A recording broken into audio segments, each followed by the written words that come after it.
Kalau ulama-ulamanya beda pendapat itu biasa. Nak murid-muridnya jangan ikut-ikutan terjun pada dunia yang tidak biasa. Nah, cuman beda pendapat pun harus pakai adab. Nah, ini yang hilang sekarang. Dulu saya kecil itu, saya masih menyaksikan kiai-kiai saya itu, syekh-syekh kami itu masih bisa kumpul mudzakarah, duduk bareng-bareng. Bahkan pimpinan-pimpinan ormas kiai-kiainya. Saya itu ke pondok dalam usia yang 13 tahun, itu masih bisa menyaksikan kiai kami itu masih duduk mudzakarah dengan kiai yang Persis, kiai NU, kiai ini bahas hukum-hukum. Kita ngelihat di situ.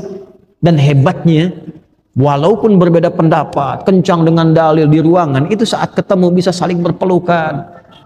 Terus saling berlomba mendahulukan tangan untuk cium tangan. Itu antar kiai, Anda bayangkan. Terus narik satu-satu itu masih kelihatan adabnya tuh. Nangis kita lihatnya itu. Masya Allah guru-guru kami itu. Jadi sayang kita. Ya, saya hormati guru-guru kita itu. Kita nggak tahu bagaimana Allah mengirimkan hidayah lewat mereka itu. Nah, ini yang hilang. Ini yang hilang.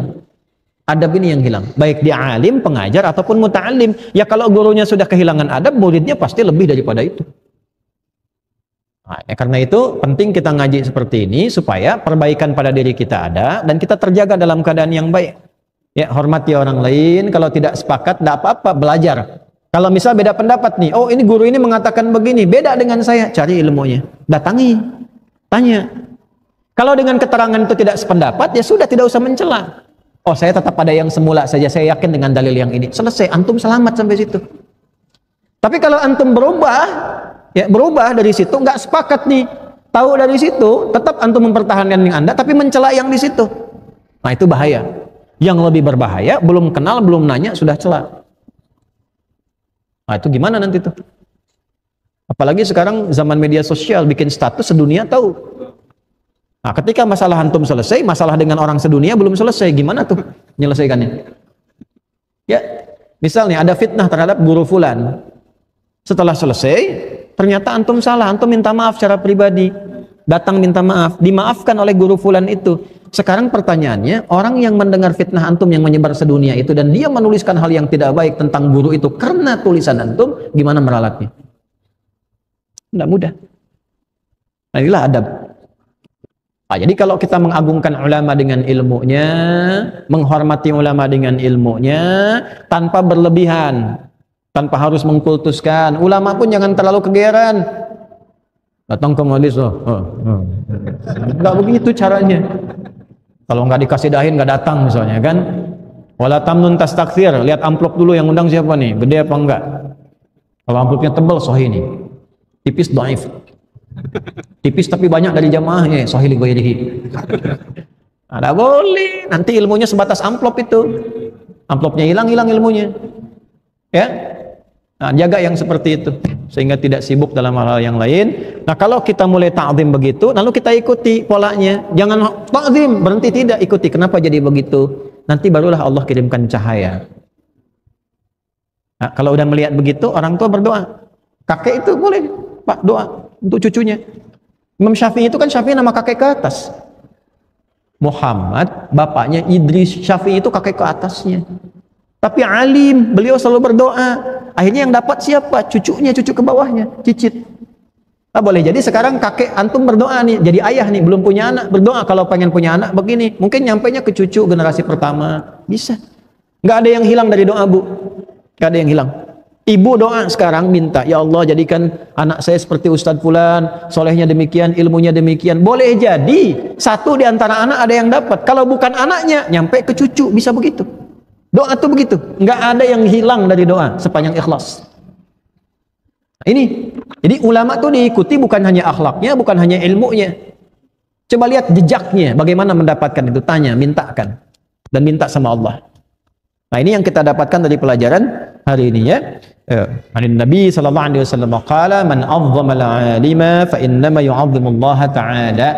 Siapa yang menghormati seorang berilmu, mengagungkannya karena Allah, maka dia sedang mengagungkan Allah Subhanahu wa taala. Sepanjang ulama ini punya 4 kualifikasi tadi dan pewaris Nabi. Wa innamal ulama'a warathatul anbiya. Wa innamal ulama'u warathatul anbiya. Atau hadis lain innal ulama'a warathatul anbiya. Dari Ibnu Majah tersambung pada sahabat Ibnu Darda, Abu Darda radhiyallahu taala anhu. Ya kalau ada ulama pewaris Nabi begini, jaga ilmunya, jaga. Jaga dengan baik, perhatikan kesehatannya, jangan diganggu waktunya berlebihan. Udah ngajar banyak-banyak, waktunya istirahat masih diketok juga pintunya. Lihat Imam Syafi'i datang ke Imam Malik, kalau kita tuh begini, majlis hari Rabu datang hari Selasa. Jadi beliau duduk, ditunggu sampai majlis dibuka, nggak pernah ngetok. Tunggu sampai dibuka. Persiapan sebelum berangkat ngapalin Al-Muwatta. Begitu majlisnya buka hari Rabu, contohlah ya, hari Rabu misalnya. Belum dibuka, kata Imam Malik bilang sama asistennya, tolong cepat bukakan pintu, ada seseorang ahli yang sudah menunggu, orang baik yang menunggu di luar sana. Itu farasatil mu'min haqqa.